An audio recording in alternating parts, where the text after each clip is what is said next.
Welcome to the Daily. My name is Jessica Remy. I'm a market strategist with the group. Well, we've seen US markets pull back from fresh record highs, with investors locking in profits before, of course, end of quarter. However, we have seen strong buying in commodities, with gold hitting a brand new record all-time high, and that's driven by expectations of the Fed cutting rates in November.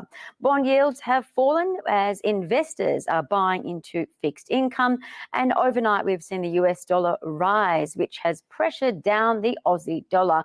Meanwhile, Bitcoin has seen a pullback, and that's because fund managers are readjusting their portfolios, of course, because caution is also kicking in ahead of the upcoming federal meetings as well as the US presidential election.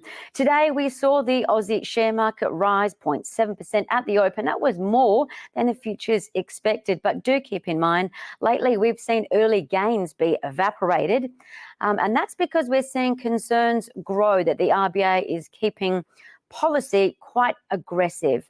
Meanwhile, we did hear the RBA Governor Bullock hint that inflation will stay high for longer too, and that means interest rates will probably stay high for longer as well. So today's job vacancy data, which will be on watch, that could add worry and stress and concern to those invested in Aussie banks. As for trading and investing ideas to watch out for today that could benefit from Fed and China cutting interest rates, that's something for you to consider.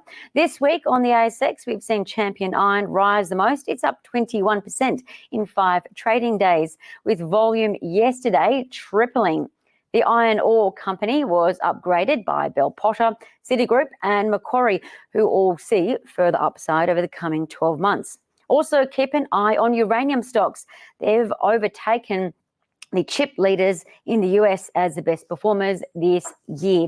And locally, we are seeing Deep Yellow, Boss Energy and Paladin. They're among this week's top performers, and that's because uranium was again validated by a big tech company. This time, Microsoft inked a deal with Constellation Energy after Amazon did earlier in the year, with big tech increasingly tapping uranium companies to access cheaper and, I guess, somewhat net neutral energy. And that's something to consider.